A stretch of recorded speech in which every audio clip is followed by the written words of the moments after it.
Olá, queridas famílias, sejam bem-vindas todas vocês a mais uma Sexta da Reflexão comigo, Roberta Mello, acolhendo hoje carinhosamente a equipe da EMEI Vila Antena, as famílias, toda a comunidade escolar, sejam também bem-vindos ao nosso projeto Criando Laços, Escola de Paz, que acontece toda sexta-feira, no finalzinho do dia.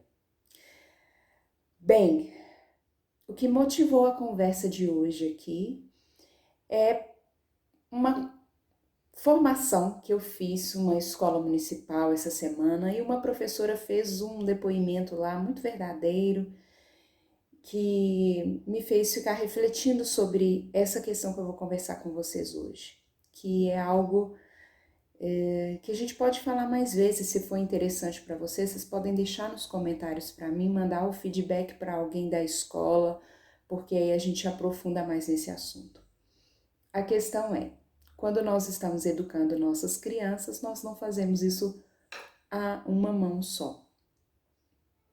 Por exemplo, no meu caso, eu tenho 2 filhas, tenho o pai delas que educa junto comigo. Às vezes você mora num lote e mora com a sua mãe e com o seu pai, e tem irmãos, e aí os tios querem se envolver na educação dos filhos, das crianças, os avós também se envolvem. Às vezes isso acontece de uma forma muito fluida, muito tranquila, mas às vezes vira guerra, não é? Às vezes vira uma confusão. Às vezes vira uma confusão sendo só o pai e a mãe também. Por quê? Porque todos nós viemos de criações diferentes. Nós temos experiências diferentes, nós temos entendimentos e olhares diferentes e perspectivas diferentes sobre as questões da vida. E na hora de passar isso para a criança, a gente passa o que a gente é. A gente passa toda a nossa história. Infelizmente também a gente vem para educar as crianças carregado de expectativas para as crianças. Isso é um peso no ombro delas. Isso também é um tema para um outro assunto, se vocês, para um outro vídeo, se vocês quiserem. Mas o que acontece é que às vezes nós discordamos dos outros adultos no momento de educar as nossas crianças. E o interessante é que isso não seja feito na frente da criança. Não para esconder que existem conflitos da criança. Às vezes a gente pode inclusive sentar e falar assim: olha, filha, filho, eu e o seu pai temos opiniões diferentes sobre esse assunto, mas nós vamos conversar para chegar a um acordo. Isso ensina o seu filho a abrir a boca para conversar ao invés de ficar brigando por causa de tudo. Mas eu digo assim, quando a discussão fica grande demais e a gente não dá conta de ter um equilíbrio emocional, não brigar na frente da criança, para que ela não aprenda que é assim que se responde às situações da vida. O fato é que essa professora na formação, ela falou assim, mas como que eu faço quando uma pessoa quer educar de forma muito agressiva, muito violenta, e eu quero conversar, eu quero ser mais tranquila?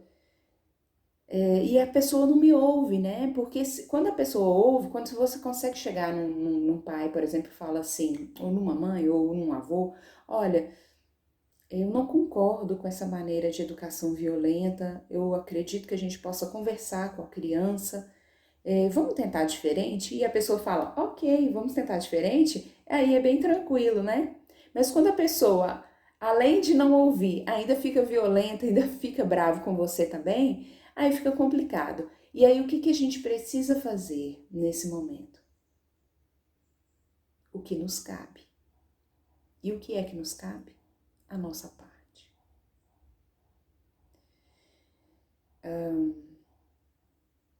Falar,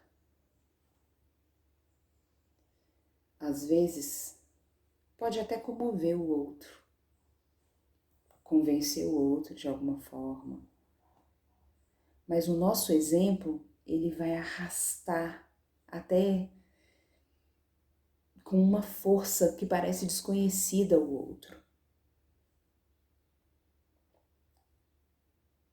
Se você quer ter uma educação, dar uma educação para o seu filho mais do diálogo, do entendimento, da conversa, da reciprocidade, e aí o seu esposo, por exemplo, ele vê que na hora que você vai chamar a atenção da sua criança, você se abaixa, fica na mesma altura dela, mostrando para aquela criança que você respeita o lugar dela, conversa e fala tranquilamente e faz acordos com aquela criança e combina com firmeza, mas com doçura, o seu esposo vai estar vendo isso, vai estar vendo isso.